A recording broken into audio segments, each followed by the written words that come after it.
Abortion is still a big topic in the U.S. The Supreme Court is preparing to make a ruling possibly overturning Roe versus Wade. There's a lot of debate happening in this country on the issue. And as Black and brown Americans, we're not a monolithic group. We don't all look alike and we don't all think alike. I caught up with community activist Angela Stanton-King. She offered a different perspective than the ones that we often hear from Black and brown activists. Take a listen. Angela Stanton-King, thank you so much for being with us today. First, explain your views on why you are pro-life. Oh, I'm pro-life because I was born and because I'm a mother and I've given life to 5 beautiful children. Life is something that I've experienced, and I believe everyone deserves life just as I was given. What is your message to Black women who say that they should have a right to decide what they do with their bodies? You know, that's a tough subject because I have to be honest and say when I was younger that I myself, have had an abortion, but it's because it was before I was educated. And back when Roe v. Wade was passed, we didn't have ultrasounds.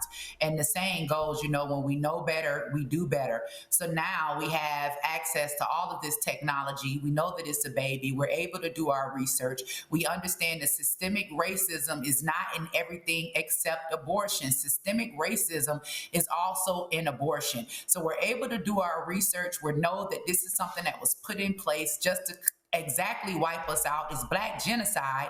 And then my other question is, why is everyone so focused on abortion instead of preventative measures? Because there are ways to prevent the pregnancy. And if we don't create the life, we don't have to end the life. So as a pro-life advocate, I'd love to see more funding, more awareness, more effort be put into pregnancy prevention instead of ending the life once it's been created.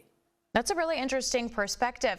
I want to talk about the potential overturning of Roe versus Wade that would prevent women from getting an abortion, even if they are victims of rape and incest.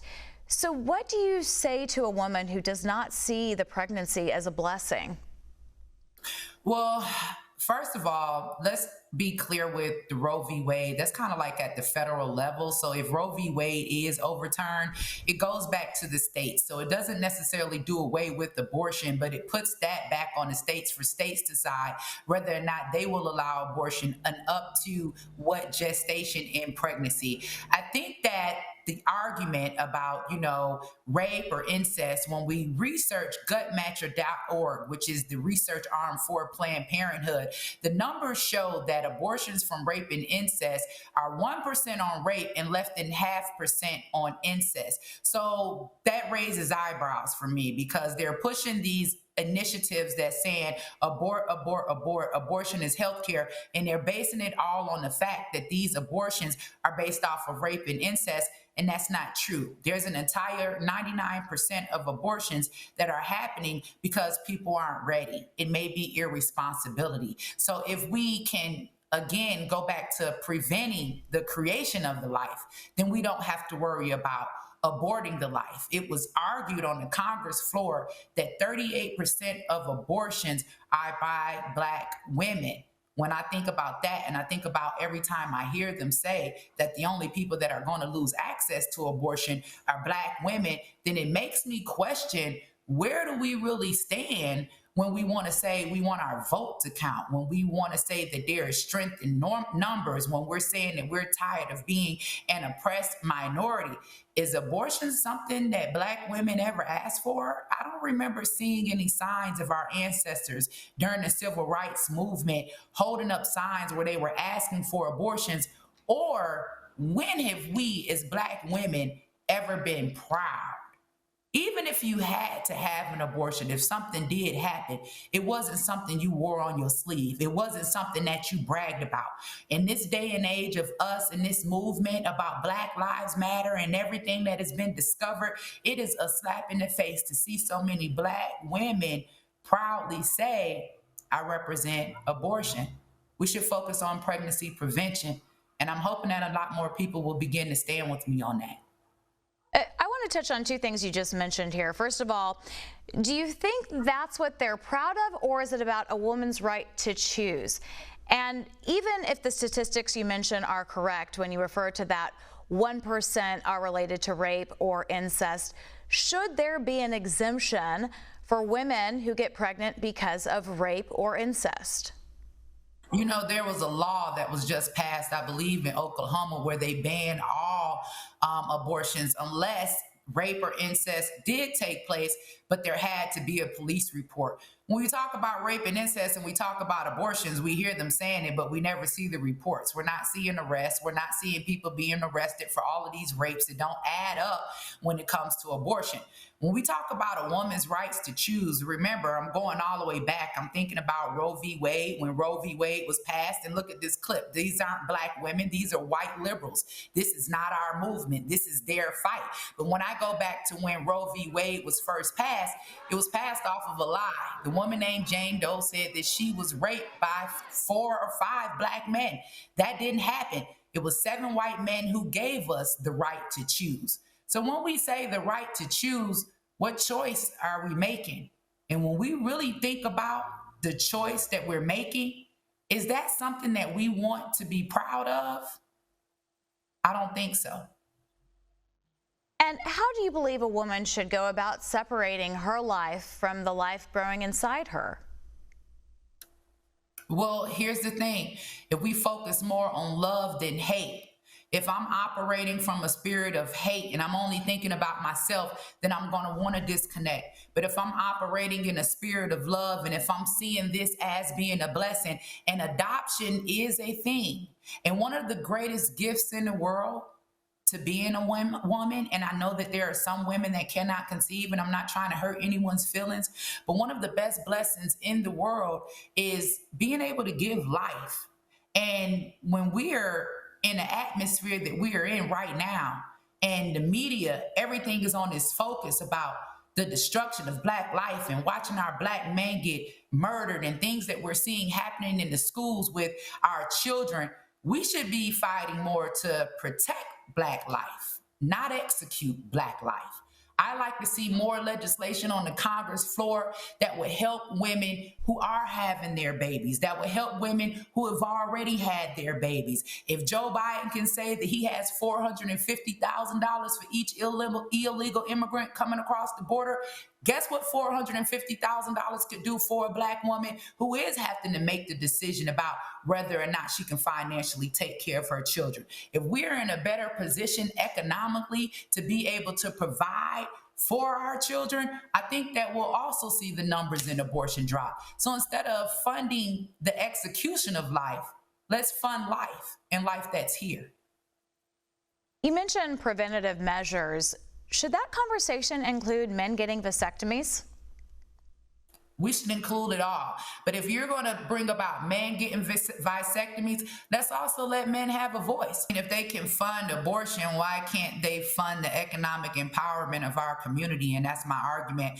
I don't appreciate the fact that the entire Congress right now, and every argument that we're hearing on the floor, is how abortion is some great gift from God to us from the black community. Aborting our children is not some great gift from God. If you want to help the black community, then you need to invest in those communities. You need to empower those communities. Instead of giving us tax dollars to abort our children, give us tax dollars to help us raise our children. Give us tax dollars to help us educate our children. How is abortion one of the #1 issues and not school choice? Yeah, the education disparity is horrific. So ultimately, from your perspective, is this a fight about women's rights, or is this part of an agenda? Well, when they say, again, we're talking about the type of women's rights that execute the women of tomorrow. You became a woman because your mother carried you and gave birth to you. You have to be born in order to become a woman. We can't say that, this is in the name of women's rights and you're willing to execute the women of tomorrow. I think that what we're seeing is so many people, empowered with feeling like they have a choice to make a decision over their own bodies, when the bottom line is none of us have the same bodies as our own mother. And we really have to wake up to the agenda and understand that there's a reason that the majority of abortion clinics are in Black communities and that the majority of fertility clinics are in white communities. We have to wake up and understand that every time they argue abortion on the Congress floor, they relate it to Black women for a reason. We also have to understand that there's a reason they're saying we're dying from childbirth 3 times likely more than a white woman. This is what they want. This is all about controlling and ending the reproduction of Black life. And it ain't about a political party. This is about, it's spiritual. It's about if we're ancestors and we're saying that we are fighting for our people, if I'm to come after you, I definitely wouldn't want you to be one of the ones fighting for me to be executed. We are not going to live forever. There are strength in numbers, and we need to fight for our children to live. Let's talk about your involvement in politics. What's the impact that you're hoping to make on Black Americans? I'm hoping that we can open our eyes and see that we're really all casualties of war here. I think that Black people are at the bottom of the totem pole, whether it's Republican, whether it's Democrat, whatever it is. Anything that's going on in this society, we are at the bottom. And we need people in office that are going to fight for issues and agendas that really, truly help us, not help execute us, not help lower our numbers, not help keep us in poverty, but things that really help to set us free.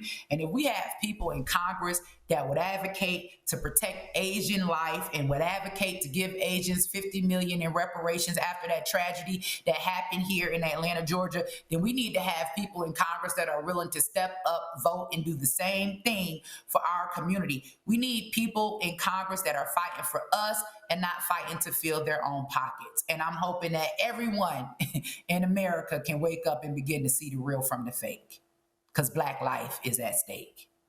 Where can people go to learn more about you? Wow. I've been banned on just about every social media platform there is. For some reason, they don't want Black women to hear from a Black woman that believes our children should be born alive.